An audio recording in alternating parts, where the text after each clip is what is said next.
Good morning, students. Today's topic is disaster management, which is from the fifth unit of your subject नई तालीम skill based education. आज के video का topic है आपदा प्रबंधन और ये आपके फिफ्थ यूनिट का टॉपिक है और विषय का नाम है नई तालीम कौशल आधारित अधिगम। इस टॉपिक के अंतर्गत हम पढ़ेंगे डिज़ास्टर, आपदा क्या होती है, डिज़ास्टर मैनेजमेंट क्या होता है, आपदा प्रबंधन क्या होता है और कम्युनिटी में डिज़ास्टर मैनेजमेंट कैसे हेल्पफुल है। मतलब कम्युनिटी बेस्ड डिज़ास्टर मैनेजमेंट हम पढ़ेंगे कि समुदाय में आपदा प्रबंधन कैसे किया जाता है। तो let's start. First, introduction. What exactly is disaster? Disaster is any occurrence that causes damage, ecological disruption, loss of human life, deterioration of health services on a scale sufficient to warrant an extraordinary response from outside the affected community or area. आपदा कोई भी घटना होती है जो क्षति, परिस्थिति, व्यवधान, मानव जीवन की क्षति, स्वास्थ्य और स्वास्थ्य सेवाओं के पैमाने पर खराब हो जाती है और जो प्रभावित क्षेत्र है वो बाहर की प्रतिक्रिया लेने के लिए मजबूर हो जाता है या उसे बाहर के किसी क्षेत्र से कोई सहायता लेनी पड़ती है। डिज़ास्टर मैनेजमेंट क्या है? Disaster management the body of policy, administrative decisions and operational activities that pertain to various stages of a disaster at all levels. It encompasses all the aspects of planning for and responding to disaster, including both pre and post disaster activities. मतलब सभी स्तरों पर आपदा के विभिन्न चरणों से संबंधित नीति, प्रशासनिक निर्णय और परिचालन गतिविधियों का निकाय। यह आपदाएं की योजना बनाने और प्रतिक्रिया देने के सभी पहलुओं को समाहित करता है, जिसमें पूर्व और बाद की आपदा गतिविधियां शामिल होती हैं। अगर आप सिंपल शब्द में समझें तो आपदा क्या है? एक व्यवधान, एक डैमेज, जिसको कि आपको उस डैमेज को सॉर्ट आउट करने के लिए आपको बाहर से हेल्प किसी और की लेनी पड़ती है। और डिज़ास्टर मैनेजमेंट क्या है?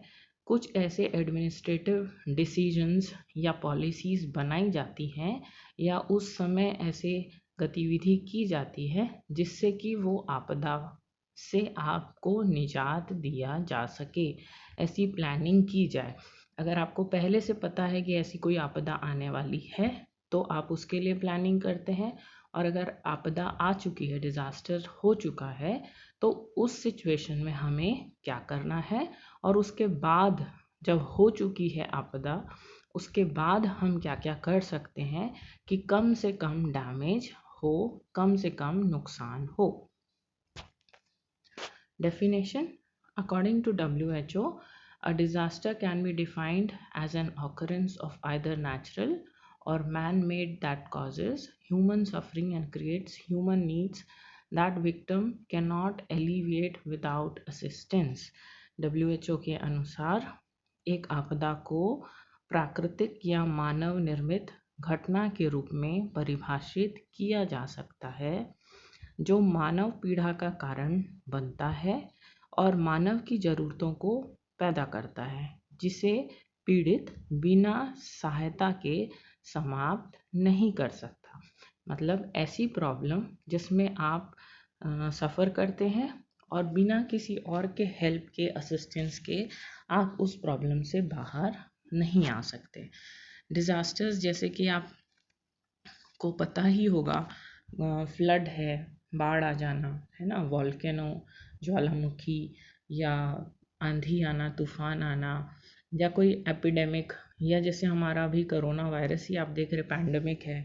तो ऐसी कोई आपदा जिसमें कि आपको बाहर से सहायता लेना ही पड़ेगा।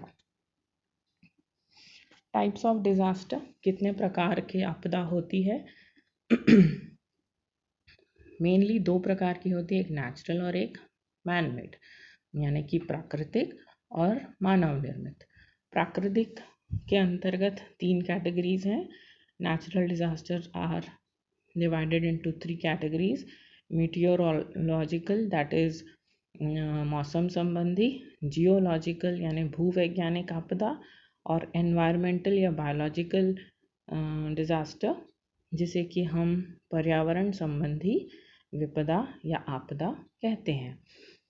इसके अंदर आप एग्जाम्पल्स देख सकते हैं। जो मौसम संबंधी है उसमें फ्लड्स है, साइक्लोन है, ड्राउट्स है। और जियोलॉजिकल जो है भूवैज्ञानिक आपदा, उसके अंतर्गत वॉल्केनो है, अर्थक्वेक है, सुनामी है। और एनवायरमेंटल या बायोलॉजिकल में आप देख सकते हैं global warming, climate change, ozone layer depletion, epidemic, ये सब इसके अंतर्गत आते हैं। नेक्स्ट है मैन मेड डिजास्टर, मानव निर्मित आपदा। इसको 3 में डिवाइड किया गया है। पहला है टेक्नोलॉजिकल डिजास्टर, दैट इज तकनीकी आपदा। नेक्स्ट इज इंडस्ट्रियल डिजास्टर, औद्योगिकी आपदा। और तीसरा है वॉरफेयर या युद्ध आपदा। तो टेक्नोलॉजी मतलब टेक्नोलॉजी के कारण कुछ प्रॉब्लम्स आ रही हैं, कुछ डिज़ास्टर आ रहे हैं, जैसे ट्रांसपोर्ट एक्सीडेंट्स, जैसे आप रेल एक्सीडेंट वगैरह देखते हैं, है ना, कहीं आग लग जाती है किसी फैक्ट्री में। देन इंडस्ट्रियल में केमिकल के कारण, जैसे कि भोपाल गैस ट्रेजेडी था या यूवी रेडिएशंस के कारण हमको प्रॉब्लम होती है, किसी इंडस्ट्रीज़ में से लीकेज होता है, gas leakage.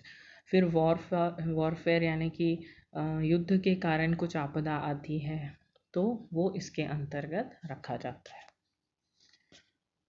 Now comes disaster management, जो हमारा टॉपिक है एक्चुअली।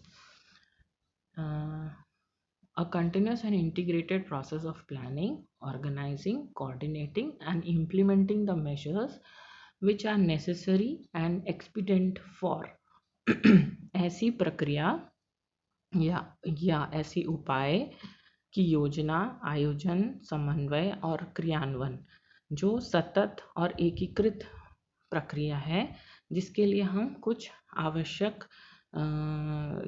चीज़ें आवश्यक हैं, जैसे प्रिवेंशन ऑफ डेंजर और थ्रेट ऑफ एनी डिज़ास्टर, किसी भी आपदा के खतरे की रोकथाम; reduction of risk of any disaster और इट्स सीवियरिटी और कंसिक्वेंसेस, किसी भी आपदा या उसकी गंभीरता या परिणामों के जोखिम को कम करना। कैपेसिटी बिल्डिंग, क्षमता का निर्माण करना। Preparedness to deal with any disaster, किसी भी आपदा से निपटने के लिए तैयारी। Prompt response to any threatening disaster situation और डिज़ास्टर, किसी भी खतरनाक आपदा स्थिति के लिए त्वरित प्रतिक्रिया। असेसिंग द सीवियरिटी और magnitude of effect of any disaster, किसी भी आपदा के प्रभाव की गंभीरता का आकलन करना। मतलब डिज़ास्टर मैनेजमेंट में आपको ये सब चीज़ें करनी होती है प्लानिंग, कोऑर्डिनेशन और इम्प्लीमेंटेशन हेड्स के अंतर्गत। ठीक है। अब प्रिंसिपल्स ऑफ डिज़ास्टर मैनेजमेंट, आपदा प्रबंधन के सिद्धांत क्या क्या हैं?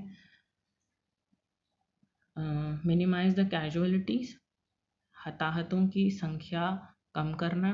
प्रिवेंट फर्दर कैजुअलिटीज, आगे की संख्या हताहत की संख्या को रोकना।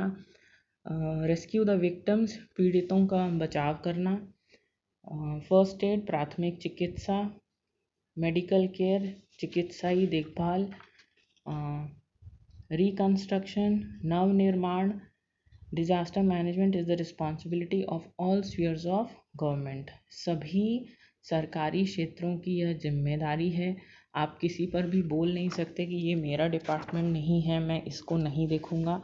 कोई भी डिज़ास्टर आता है तो हर डिपार्टमेंट, सरकारी डिपार्टमेंट को उसकी रिस्पॉन्सिबिलिटी लेनी होती है। Organisation should function as an extension of their core business. संगठनों को अपने मुख्य व्यवसाय का विस्तार करना होता है। व्यक्ति अपनी सुरक्षा के लिए स्वयं जिम्मेदार होता है। और disaster management planning should focus on large scale events, या बड़े पैमाने पर घटनाओं पर ध्यान देना होता है इन्हें।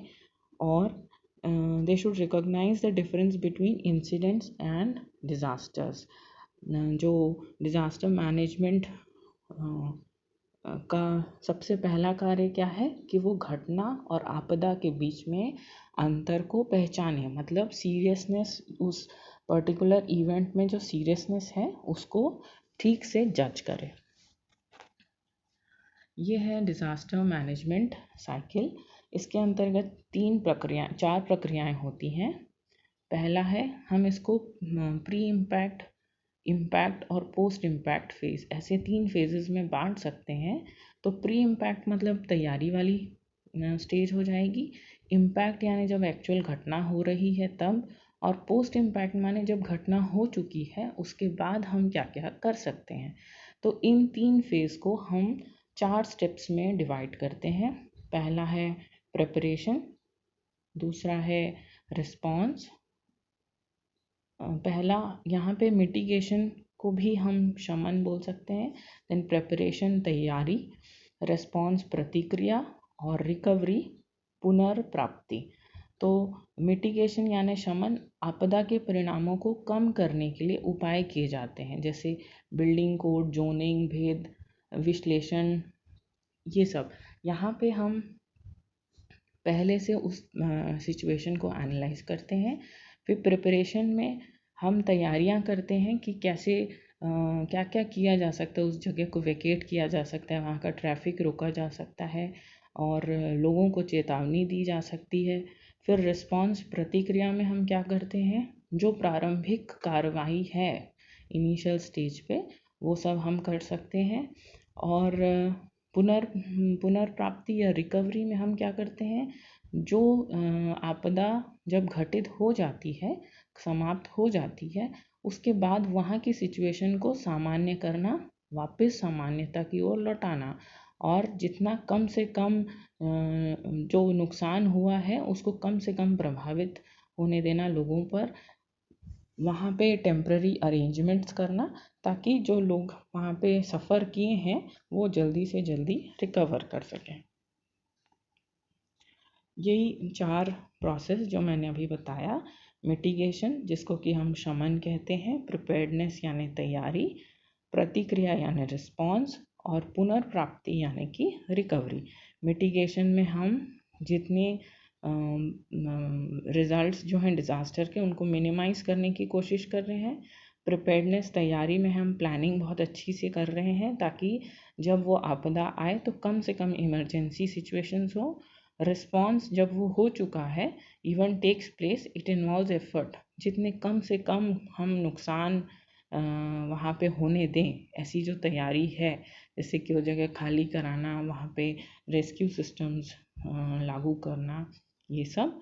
और रिकवरी यानी कि पुनर्प्राप्ति, जब एक आपदा हो चुकी है तो बैक टू नॉर्मल, उस कम्युनिटी को वापस नॉर्मल कैसे लाना है। कुछ नोडल एजेंसीज हैं जो इस पर काम करते हैं, जैसे कि बाढ़ के लिए जल संसाधन मंत्रालय है, साइक्लोन चक्रवात के लिए भारतीय मौसम विभाग है, भूकंप के लिए भी भारतीय मौसम विभाग है, न्यूक्लियर इंसिडेंट्स के लिए परमाणु ऊर्जा विभाग है। ऐसे बहुत सारे डिपार्टमेंट्स हैं जो इस पर काम करते हैं। अब हम आते हैं कम्युनिटी बेस्ड डिज़ास्टर मैनेजमेंट यानी कि समुदाय आधारित आपदा प्रबंधन, जिसको कि हम शॉर्ट फॉर्म में CBDM भी कहते हैं। यहाँ पे आप नाम से ही समझ में आ रहा है कम्युनिटी, और आपको ये भी समझना होगा कि डिज़ास्टर मैनेजमेंट को नई तालीम जैसे विषय में क्यों रखा गया है, क्योंकि यहाँ समुदाय अगर मिल के काम करे तो ऐसी आपदा पर भी हम कुछ ना कुछ उपाय करके क्षति को कम कर सकते हैं, लॉस को कम कर सकते हैं। तो community based disaster management planning ये क्या करता है to build the capacity of the communities, जो वहाँ के समुदाय हैं उनकी दृष्टिकोण को प्रभावित करता है और उनको तैयार करता है, उनकी क्षमताओं को बढ़ाता है। Develop strategies and resources necessary, जितने भी स्रोत हैं, जितने भी रिसोर्सेज हैं, उनको उनका जुगाड़ करना, उनको उनकी पहचान करना और उनको अपने ऐसे सिचुएशन में यूज़ करने के लिए जोड़ के रखना। ऐसी स्ट्रैटेजीज़ बनाना कि हम सारे ही रिसोर्सेज को जो उस समय ज़रूरत पड़ेंगे, जितने भी संसाधन हैं, उनको विकसित करना। CBDM empowers communities to be proactive in disaster management. CBDM समुदाय को आपदा प्रबंधन के लिए सक्रिय होने का अधिकार देता है और उनके लिए पहले से ही बड़ी सरकार या NGO के इंतज़ार की बजाय अपनी शैली में रणनीति विकसित करने के लिए स्थान बनाता है। मतलब आपको किसी का वेट करने की ज़रूरत नहीं है। CBDM आपको इतना सफिशेंट और एफिशिएंट बना देता है कि आप किसी NGO या गवर्नमेंट हेल्प से पहले भी अपने आप को हेल्प कर सकते हैं। इनके बेसिक प्रिंसिपल्स क्या हैं? Planning, implementation and management owned by community, led by local champions. स्थानीय चैम्पियंस के नेतृत्व में, समुदाय के स्वामित्व में योजना क्रियान्वयन और प्रबंधन। फिर intervention start from locally available resources, capacities and partnerships. जो वहाँ के स्थानीय लोग हैं, संसाधन हैं, उन्हीं से हम हेल्प लेना चालू कर देते हैं। Community considers choices and take decisions. समुदाय जितने भी विकल्प हैं उन पर विचार करती है और निर्णय लेना स्टार्ट कर देती है। Programmes focus on developing local coping capacities. जितने भी कार्यक्रम हैं वो स्थानीय रूप से विकसित होना चालू कर देते हैं। Disaster preparedness approached from a development perspective. आपदा की तैयारी एक विकास के दृष्टिकोण से शुरू की जाती है ताकि जब ये आपदा ख़त्म हो तो इसके जो हमने रेस्क्यू मेथड्स अप्लाई किए हैं वो उस एरिया के विकास में भी काम करें। Sustainability considered as an underlying factor. स्थिरता को एक अंतर्निहित कारक माना गया है। Attention to special vulnerable groups, विशेष कमज़ोर समूहों पर ध्यान देने को सबसे ज़्यादा महत्व दिया गया है। अब ये क्या क्या एक्टिविटीज़ करते हैं? Disaster activities for disaster preparedness of communities. समुदाय की आपदा तैयारियों के लिए गतिविधियाँ क्या क्या करते हैं? एक्सरसाइज इन फर्स्ट एड, प्राथमिक चिकित्सा की प्रैक्टिस करते हैं। उसको लोगों को कैसे बाहर निकालना, उनको फर्स्ट एड कैसे देना, जो घायल व्यक्ति है उनको कैसे दूसरी जगह ले जाना। Then exercise in providing temporary shelter. जिन लोगों को घर ख़राब हो गया है, टूट गया है, उनको कैसे शेल्टर प्रोवाइड करना, आसरा देना। सैनिटेशन एक्सरसाइज, स्वच्छता का अभ्यास। अगर वहाँ पे पानी की सप्लाई ख़राब हो गई है या ड्रेनेज सिस्टम ख़राब हो गया है तो उसको वापस रिकवर करना, अन्यथा बहुत सारी बीमारियाँ और फैल सकती हैं। Then guided visits to volcano, seismological observatories, civil protection centres जैसे कि fire station, forest warden post etcetera, factories, stores of dangerous material, sites expose to risk. ऐसी जो खतरनाक जगह है जहाँ पे खतरनाक सामग्री रखी है या जोखिम वाली जो जगह हैं उन पर जल्दी से विज़िट करके वहाँ की जो प्रॉब्लम्स हैं उनको जल्दी से सॉर्ट आउट करना। Then dummy runs and practice alerts organised by the local authority. स्थानीय प्राधिकारी द्वारा आयोजित डमी रन या अभ्यास अलर्ट। फिर फ्लड प्रोटेक्शन, मतलब आपको पहले से ही अगर ऐसी सिचुएशन आए तो आपको प्रैक्टिस कराया जाता है कि कैसे दौड़ना है, कैसे सामान उठा के भागना है, ये सब चीज़ें। Flood protection, various means of ensuring that a water course does not overflow it's bank. माने पहले से इस चीज़ का ध्यान रखना कि अगर वहाँ कोई नदी है तो वहाँ उसके जो बैंक है, उसका जो किनारा है वो अपना ओवरफ्लो ना हो, ताकि पहले से ही हम बाढ़ के लिए सचेत हो जाएं। इंफॉर्मेशन, लोगों को सूचना देना, चित्र के माध्यम से, लेक्चर्स, व्याख्यान या कोई पेंटिंग, तस्वीर, फिर फोटोग्राफ, ऐसी फिल्म दिखाना, ऐसे सब तरीक़ों से सूचना लोगों तक पहुंचाना कि आपदा में कैसे, क्या आपदा होती है, कितने प्रकार की होती है और हम क्या क्या कर सकते हैं। Training of groups of volunteers available to help the community, जो वॉलेंटियर्स हैं वहाँ पे स्वयं सेवक, उनको प्रशिक्षित करना ताकि ऐसे समय में वो मदद कर सकें। Emergency community in activities when a disaster strikes and afterwards, जब कोई आपदा आती है तो उसके बाद की गतिविधि में आपातकालीन समुदाय क्या कर सकता है, हम क्या क्या कर सकते हैं जब आपदा आ चुकी है। तो यहाँ पे हम डिज़ास्टर समझे, डिज़ास्टर मैनेजमेंट समझे और कम्युनिटी बेस्ड डिज़ास्टर मैनेजमेंट, इन तीनों को हमने इस टॉपिक के अंदर समझा है। और इसके आधार पर इस टॉपिक पे 2 क्वेश्चंस बनते हैं। Explain the concept of disaster management, आपदा प्रबंधन की अवधारणा बताइए। और नेक्स्ट है explain the significance of community participation in disaster management, आपदा प्रबंधन में सामुदायिक भागीदारी का महत्व बताइए। That's all, thank you.